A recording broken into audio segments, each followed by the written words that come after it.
quality of a civilization is measured by the respect it shows for its weakest people, said Professor Jérôme Lejeune, the great French researcher who discovered the Down syndrome.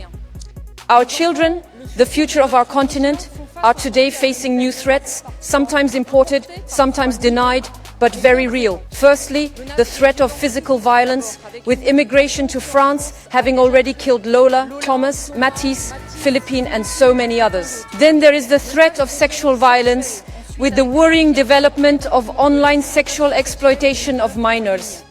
The path of sexual predators very often begins with the consumption of pornography, and this is a subject that we must dare to confront. Education is also under threat, with school programs on emotional and sexual life replacing parents and families and sexualizing children. Finally, there is the threat of militant transgenderism, supported by the European Commission in its LGBT program. The practice of sex change operations for minors, which are genuine mutilations, must be banned in the European Union. And for the future of our country, and for the future of our nations, we will be... The microphone has been cut off.